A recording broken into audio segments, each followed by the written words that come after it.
ঊনবিংশ শতাব্দীর বিখ্যাত লেখক চার্লস ডিকেন্স বলেছেন, গুজব মানুষকে বিভ্রান্ত করে, মানুষের বিশ্বাসকে ক্ষয় করে। সাধারণভাবে বলতে গেলে গুজব অর্থ হচ্ছে মিথ্যা রটনা। যে বিষয়টির বাস্তবে কোনো অস্তিত্ব নেই সেটিকে সত্য বলে প্রচার করাকেই আমরা গুজব ধরে থাকি। বর্তমান রাজনৈতিক বাস্তবতায় যদি আমরা লক্ষ্য করি, আমরা দেখছি রাজনীতির অঙ্গনকে যেন অদৃশ্যভাবে গুজব ভর করে আছে। নির্বাচন এগিয়ে এলেও নির্বাচন কেন্দ্রিক গুজবের কেন অবসান হচ্ছে না? আজ ইসি সচিব যেমনটি জানিয়েছেন, নির্বাচন আয়োজনে পুরো মাত্রায় প্রস্তুতি থাকলেও তফসিল ঘোষণার তারিখ এখনও নির্ধারণ করতে পারেনি নির্বাচন কমিশন। এই প্রসঙ্গে বিএনপির সিনিয়র যুগ্ম মহাসচিব রুহুল কবির রিজভী বলেছেন, তফসিল বিলম্বিত হওয়া মানে গণতন্ত্র দূর আকাশের তারা হয়ে যাবে। বর্তমান বাস্তবতায় বর্তমান রাজনৈতিক পরিস্থিতি এবং তফসিল, এই প্রেক্ষাপটে আজ আলোচনা করব। দর্শক, আমি ফার্নাস জুই, সবাইকে আমন্ত্রণ জানিয়ে শুরু করছি দেশ টেলিভিশনের নিয়মিত আয়োজন দেশ সাম্প্রতিক। নিবেদন করছে Arail angle channel and square বার। আজকের আলোচনায় এগিয়ে নিতে স্টুডিওতে আছেন দুজন সম্মানিত অতিথি। চলুন একে একে পরিচিত হই। আছেন অ্যাডভোকেট সুব্রত চৌধুরী, সভাপতি গণফোরাম। সেই সঙ্গে আরও আছেন ডাক্তার সাখাওয়াত হোসেন সায়ন্থ, সম্পাদক জি9। দুজনকেই আমন্ত্রণ জানাচ্ছি আজকের আলোচনায়। অ্যাডভোকেট সুব্রত চৌধুরী, আপনাকে দিয়ে আলোচনাটা শুরু করি। বলছিলাম যে আমরা বর্তমান রাজনৈতিক অঙ্গনে কিন্তু গুজবের এক ধরনের অদৃশ্য কালো ছায়া লক্ষ্য করছি।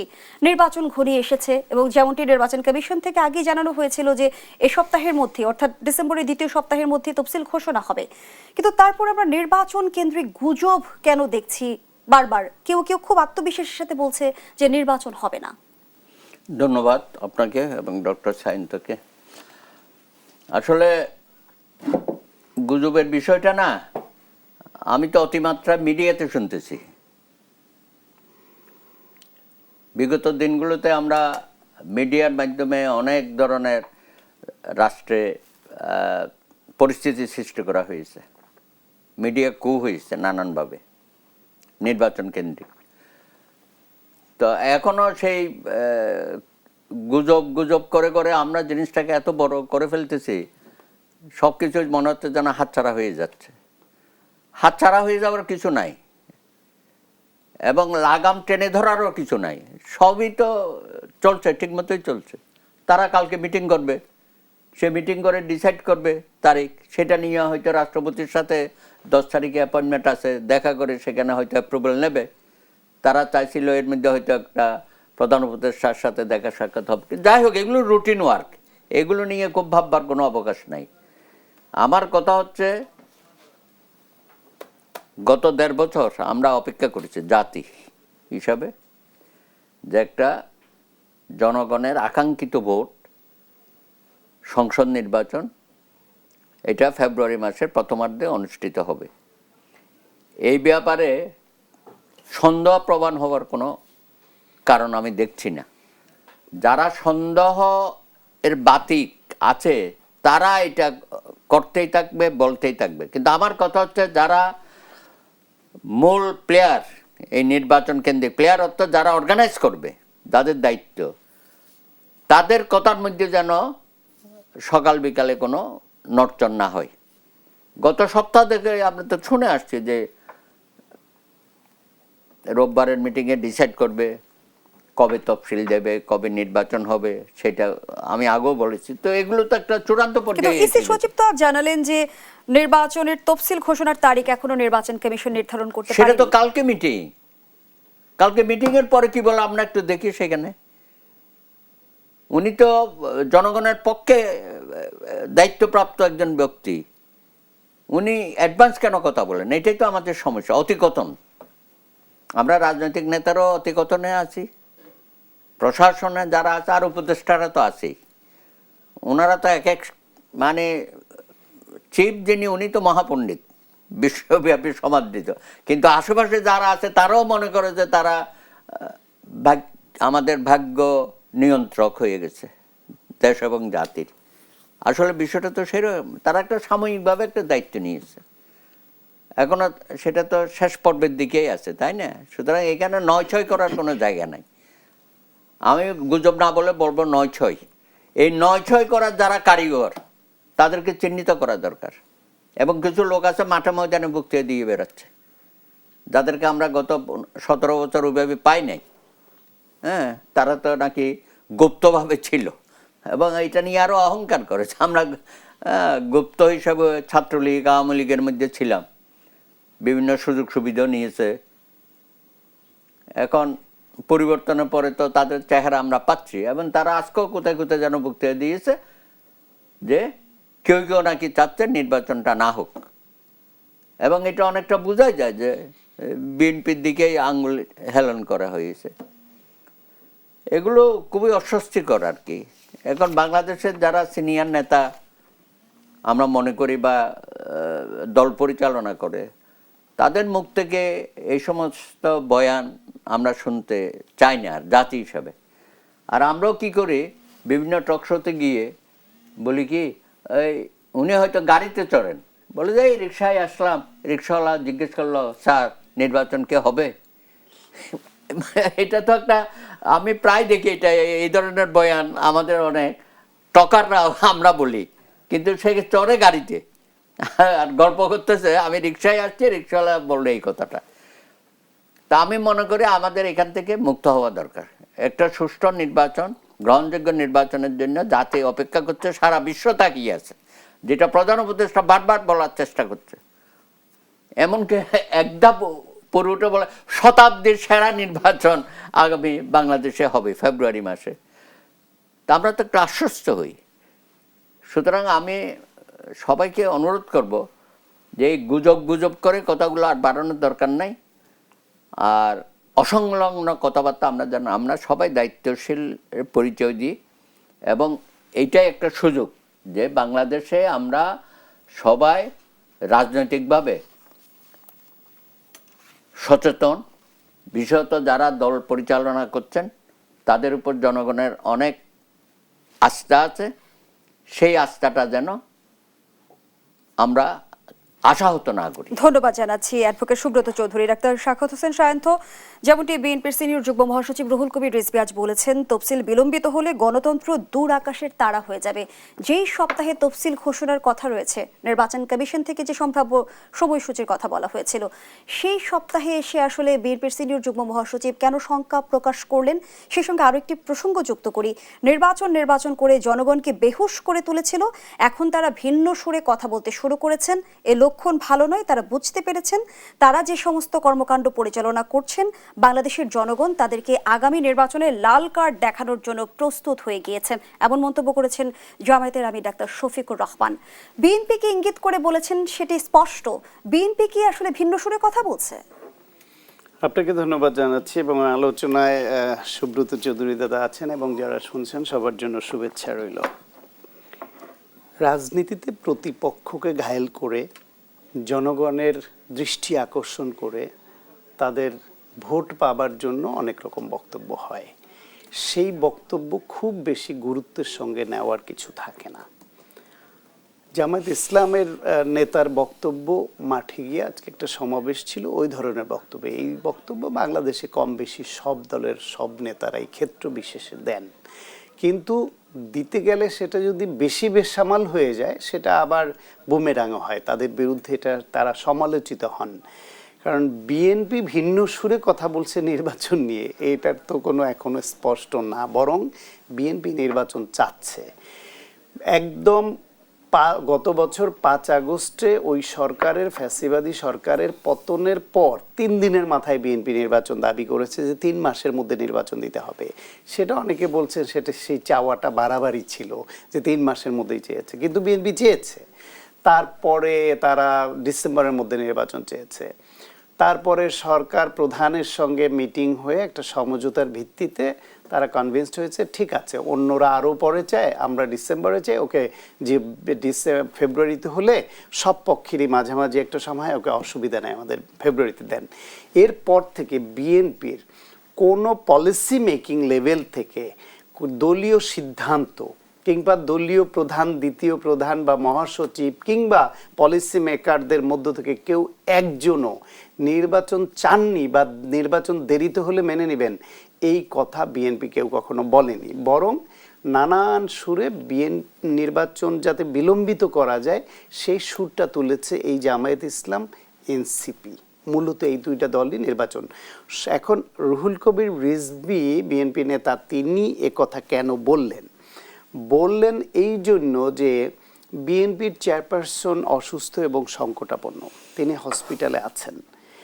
এইটা নিয়ে চিকিৎসকরা সর্বোচ্চ চেষ্টা করছেন, চিকিৎসা করছেন। বিদেশ থেকে বিশেষজ্ঞ টিম আসছে, ইউকে থেকে আসছে, চায়না থেকে আসছে। দেশের খুব ভালো মানের একটা চিকিৎসক টিম তার সেবা দেওয়ার জন্য চেষ্টা করছেন। সারা দেশব্যাপী দল মত ধর্ম বর্ণ নির্বিশেষে বেগম খালেদা জিয়ার জন্য এই মুহূর্তে দেশের রাজনৈতিক অভিভাবক হিসেবে অত্যন্ত শ্রদ্ধা, ভালোবাসা, সম্মানের সঙ্গে দোয়া করছেন তার জন্য। ফলে যা করার হচ্ছে, তার প্রেক্ষিতে এনসিপি নির্বাচন কমিশনে গিয়ে নির্বাচন কমিশনের সঙ্গে বৈঠক শেষে বের হয়ে এসে বলল যে বিএনপি চেয়ারপারসনের শারীরিক অবস্থা স্থিতিশীল না, সেই জন্য রাজনীতিও নাকি স্থিতিশীল না। তো রাজনীতিতে স্থিতিশীলতা না আসা পর্যন্ত তফসিল ঘোষণা পেছাতে দাবি করলো এনসিপি। জামায়াত ইসলাম সহ বিভিন্ন দলে তাদের ভার্চুয়াল মিডিয়া এবং বিভিন্ন জায়গায় আপনি একটু চোখ বুলালে দেখবেন বেগম খালেদা জিয়ার শারীরিক অবস্থা নিয়ে নানান ধরনের গুজব সৃষ্টি হচ্ছে এবং গুজব প্রচার করছে। এইসব মিলে বিএনপি নেতা রিজভী আহমেদ বা কারো কারো এই সন্দেহ হতে পারে যে কোনো কোনো গোষ্ঠী নির্বাচন পেছানোর চেষ্টা বা আকাঙ্ক্ষা ব্যক্ত করছে। এটা ঠিক হচ্ছে না।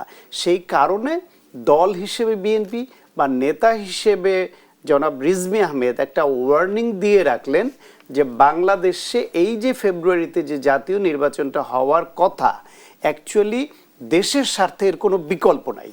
যারা বলেন নির্বাচন নাও হতে পারে, হবে না, হবে কি, এই প্রশ্ন করেন, তাদেরকে যদি আপনি সরাসরি এই প্রশ্নটা করেন যে বাংলাদেশে যদি ফেব্রুয়ারিতে নির্বাচন না হয় তাহলে এর বিকল্প যে ব্যবস্থা আসতে পারে সেটা বাংলাদেশের জন্য, গণতন্ত্রের জন্য, অর্থনীতির জন্য, বিনিয়োগের জন্য, কর্মক্ষেত্রের জন্য, সংবাদ মাধ্যমের জন্য বা কোন সামগ্রিকভাবে দেশের জন্য উপকার বয়ে আনবে না ক্ষতি হবে। এটাকে কিন্তু প্রধান উপদেষ্টা বলেছেন যে নির্বাচনের বিকল্প তাদের হাতে নেই। রাইট, সরকার বলছে নির্বাচনের বিকল্প নাই এবং তারা চেষ্টা করছে। আজকে যে কথাটা নিয়ে যে প্রথম সপ্তাহ চলছে, দ্বিতীয় সপ্তাহে তফসিল ঘোষণা হওয়ার কথা, এখনো বলছে যে সিদ্ধান্ত হয় নাই, বা যেটা দাদা বললেন যে কারো কারো অতিকথন, আসলে অতিকথনের থেকেও বড় সমস্যা হচ্ছে নির্বাচন কমিশনার কোনো একটা যে কোনো বিষয়ে ব্রিফ করতে গেলে, আলোচনা করতে গেলে সাংবাদিকরা কমন প্রশ্ন করেন তফসিল কবে। এখন এটার উত্তর না দিলে লিখবে তফসিল কবে, এই প্রশ্নে এড়িয়ে গেলেন নির্বাচন কমিশনার, সেটাও একটা হেডলাইন। আবার এখনো যেহেতু তাদের মিটিং হয়ে তারিখ নির্ধারিত হয় নাই, ডিসিশন হয় নাই, তাহলে ওইটাই তো বলবেন যে এখনো তফসিল ঘোষণার তারিখ ঠিক হয় নাই। তিনি ওটাই বলেছেন সাংবাদিকদের প্রশ্নের জবাবে। এই উত্তর দেওয়া ছাড়া আসলে একজন নির্বাচন কমিশনের হাতে এখানে কি থাকে বলেন তো? আপনি আমি বা আমরা কেউ যদি নির্বাচন কমিশনার হতাম এবং সাংবাদিকরা এই প্রশ্ন বলতো, আমাদের একটা উত্তর তো দিতে হতো, এড়িয়ে যাওয়ার সুযোগ নেই। উনি ওইটাই দিচ্ছেন। এখন এইটা নিয়ে আবার যদি ডালপালা ছড়ায় যে নির্বাচনের তফসিল ঘোষণার দিন তারিখ ঠিক হয় নাই, তার মানে একটা সংশয়। আনুষ্ঠানিকভাবে তারা সভা করে দিন তারিখ নির্ধারণ করে প্রেসকে ব্রিফ করবেন। তার আগের দিন পর্যন্ত, তার 1 ঘন্টা আগে পর্যন্ত যদি তাদেরকে জিজ্ঞেস করা হয় নির্বাচনের তফসিল কবে, উনি তো বলতে পারবেন না পরশু বা 12 তারিখে বা 10 তারিখে। তাকে এটাই বলতে হবে এখনো এটা নির্ধারিত হয়নি। সুতরাং এর মাধ্যমে কোনো সংশয় সৃষ্টির, সন্দেহ সৃষ্টির বা নির্বাচন হবে না এরকম আবহ তৈরি হচ্ছে, সেটা সৃষ্টির অবকাশ নাই। যারা এটা সৃষ্টি করে তারাই গুজব ছড়ায়। দেখছি ডাক্তার সায়ন্ত গুজবের কথা দিয়ে শুরু করেছে আজ, যে গুজব আমরা দেখছি নির্বাচন কেন্দ্রিক গুজব। কখনো আমরা -4 তত্ত্বের কথা শুনি, কখনো তারেক রহমানের দেশে ফেরাকে কেন্দ্র করে আমরা গুজব শুনি। খালেদা জিয়ার অসুস্থতাও কিন্তু এই গুজবের বাইরে নয়। কি উদ্দেশ্যে হচ্ছে সেই প্রশ্নটি থাকছে আপনার কাছে। বিরতির পর ফিরছি। আবার আমন্ত্রণ, আপনারা দেখছেন দেশ টেলিভিশনের নিয়মিত আয়োজন দেশ সাম্প্রতিক, নিবেদন করছে Arail angle channel and square বার। আমরা আবারও ফিরছি আলোচনায়। ডক্টর সায়ন্ত, যে প্রশ্নটি রেখে বিরতিতে গিয়েছিলাম, আমি যদি একটু যুক্ত করি, আমরা জোসেফ গোয়েবলসের গুজব তত্ত্ব নিশ্চয়ই জানি, যেখানে বলা হয়েছিল একটি মিথ্যাকে যতবার বলা হবে তা তত বেশি সত্য মনে হবে। বর্তমান রাজনৈতিক বাস্তবতায় আমরা দেখছি কখনো খালেদা জিয়ার অসুস্থতা কেন্দ্র করে গুজব ছড়ানো হচ্ছে, তারেক রহমানের দেশে ফেরাকে বিষয়কে কেন্দ্র করে গুজব ছড়ানো হচ্ছে, -4 তত্ত্ব তো আছেই, সেই সঙ্গে নির্বাচন কেন্দ্রিক গুজব। কি উদ্দেশ্যে? বাংলাদেশের মানুষ গুজব প্রচার করতে এবং বিশ্বাস করতে ভালোবাসে। এইটা আজকে নতুন না, এটা আগের বিভিন্ন ঘটনায় আপনি দেখবেন। বাংলাদেশে শুধু গুজব ছড়িয়ে গুজবের উপর ভিত্তি করে পিটিয়ে মানুষ মেরে ফেলে। ছেলে ধরা সন্দেহ অনেককে পিটিয়ে মেরেছে না অতীতে, এবং নৃশংসতা। আপনাদের মনে আছে যে বাড্ডারিদিকে একটা স্কুলে সন্তানকে ভর্তির বিষয় নিয়ে এক নারীকে কিভাবে পিটিয়ে মেরেছে। এরকম বহু বড় বড় গুজবে পৃথিবী, বাংলাদেশের বাইরেও অনেক দেশে গুজবকে কেন্দ্র করে বড় বড় সংঘর্ষ, সংকট পর্যন্ত, যুদ্ধ পর্যন্ত বলা হচ্ছে যে মবকেও গুজব উস্কে দিচ্ছে। রাইট, কিন্তু বাংলাদেশে যেটা দেখেন, বাংলাদেশের সংবাদ মাধ্যমও এই গুজবে রেসপন্সিবল হয় না, রেসপন্সিবিলিটির পরিচয়, দায়িত্বশীলতার পরিচয় দেয় না। মেয়র আনিসুল হক লন্ডনে যখন ভর্তি, একজন মানুষের শারীরিক অসুস্থতা তার চিকিৎসকের পারমিশন ছাড়া বাইরে বলাই যায় না, কোনো সংবাদ মাধ্যম লিখতে পারে না। বাংলাদেশ পারে, বাংলাদেশে যা খুশি তাই লিখতে পারে, কারণ চিকিৎসকের বরাত ছাড়াও শোনা যায়, জানা যায়। এই জানা যায় বলতে গিয়ে জানাজা পড়ে ফেলে। মেয়র আনিসুল হকের মৃত্যু সংবাদ বাংলাদেশের গণমাধ্যমগুলি, প্রথম সারির গণমাধ্যমগুলো টেলিভিশনের স্ক্রলে পর্যন্ত চলে গিয়েছিল, পরে দুঃখ প্রকাশ করেছে। এটিএম শামসুজ্জামানের মৃত্যু সংবাদে সয়লাভ হয়ে গিয়েছিল, পরে তার নিজের স্টেটমেন্ট করতে হয়েছে, আমি মরি নাই। হানিফ সংকেতের মৃত্যু সংবাদ প্রচার হয়ে গেছে ভার্চুয়াল মিডিয়ায়, পরে তার স্টেটমেন্ট করতে হয়েছে, ভাই আমি মরি নাই।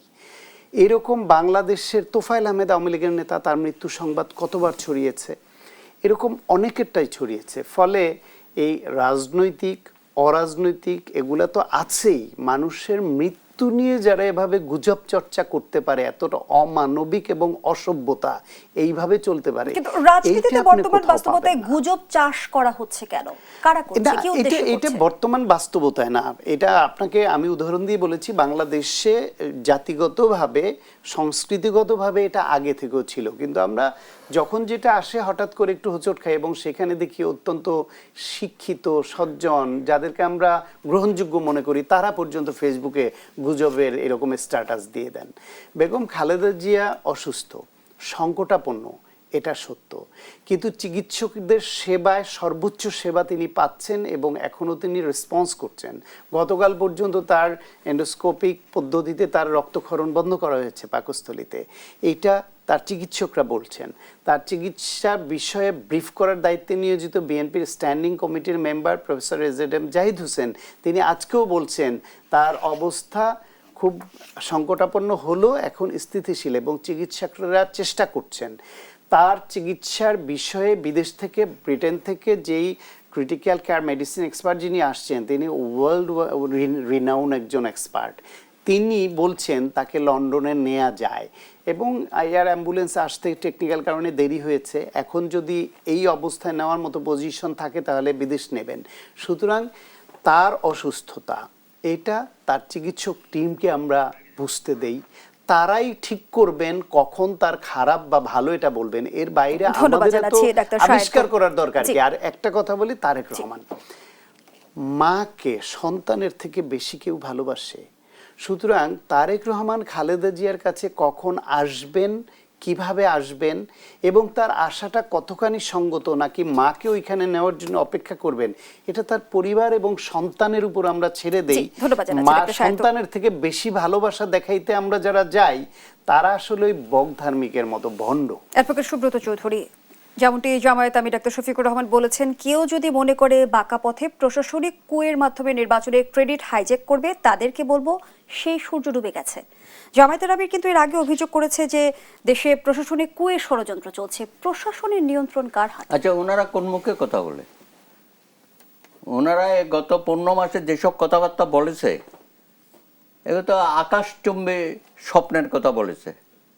জামাতকে কেউ ঠেকাতে পারবে না, আল্লাহর হুকুম হয়েছে, এবার জামাত ক্ষমতায় যাবে। হ্যাঁ, তারপরে তো 5 দল না 8 দল করে চষে বেড়াচ্ছে।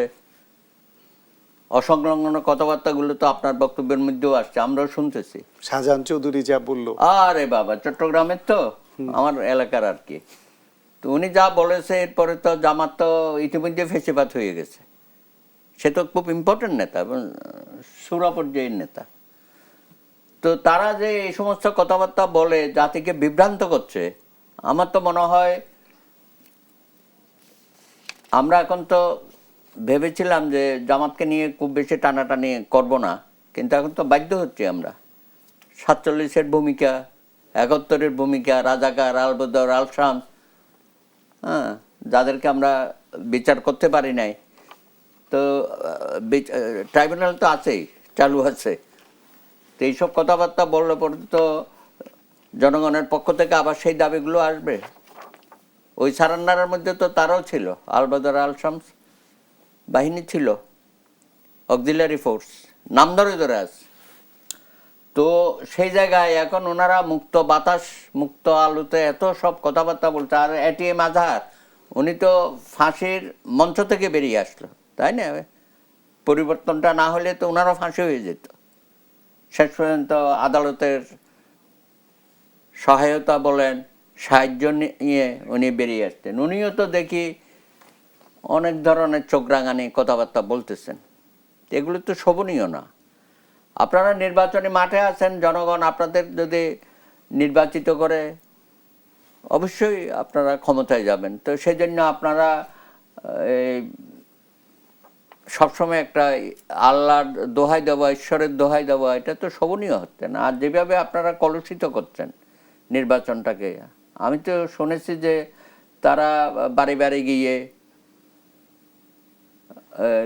নানান ধরনের উপঢৌকন দিচ্ছে, এবং সেখানে আমি শুনতে পেলাম মেয়েদেরকে 3 পিস দিচ্ছে, বোরখা তো দিচ্ছেই, তারপরে ওই যে তাদের যে ইসলামিক হসপিটাল আছে সেখানে আইডি কার্ড দিচ্ছে, এবং বলা হচ্ছে যে আপনারা 50% পাবেন, সুবিধা পাবেন। তো নির্বাচনের তফসিলে হয় নাই, তার আগেই তো পুরা নির্বাচনী পরিবেশটা তারা নষ্ট করতেছে। এটা ভিন্ন বিষয়। আপনার কাছে প্রশ্ন রেখে আবারও বিরতিতে যেতে চাই।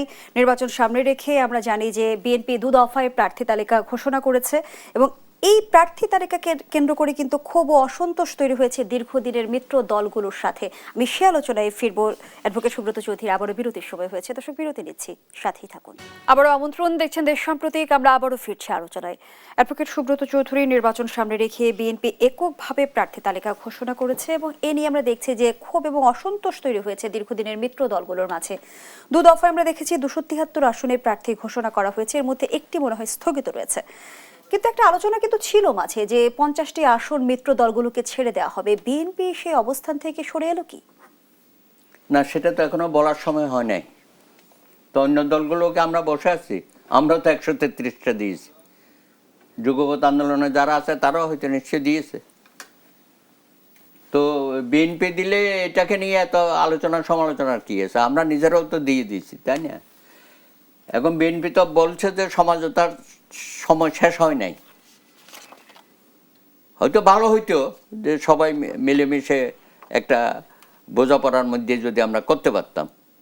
তো যে কোনো কারণে হোক, বিএনপি হয়তো নানান সমস্যার মধ্যেই আছে। তারা বড় দল, সবাই এখন উচ্চ আকাঙ্ক্ষা, উচ্চবিলাসী হয়ে গেছে, এত বছর অপেক্ষা করতে হয়েছে, এদের দল সামলানো তো একটা কঠিন অবস্থা দেখতেছি। এখন এই জনাব তারেক রহমান সাহেব, ভারপ্রাপ্ত চেয়ারম্যান, সব দায়িত্ব জায়গা ওনার উপর পড়েছে। এখন এই দলের মধ্যে যে বিশৃঙ্খলা গত 1.5 বছরে যা দেখেছে, সেটাও তো উনি কঠোর হাতে, যাই হোক, দলীয় সিদ্ধান্তে অনেকটা শান্ত করেছে, বা বহিষ্কার এর মধ্য দিয়ে কিছু সাংগঠনিক ব্যবস্থা নিয়েছে। এখন আপনি দেখেন এই যে নামগুলো ঘোষণা হবার পরে প্রায় এলাকায় তো দেখে বিএনপির নেতাকর্মীদের মধ্যে নানা রকমের বিক্ষোভ আমরা দেখতে পাচ্ছি। এই যে লালবাগে তো গত কয়েকদিন ধরে যা হচ্ছে, এই তো নির্বাচনী মিছিলের থেকেও বড় বিক্ষোভ মিছিল হয়ে যাচ্ছে। এবং অনেকগুলো জায়গাতে আমরা দেখছি এইসব পাল্টাপাল্টি মিছিল, মারামারি এগুলো হচ্ছে, হানাহানি।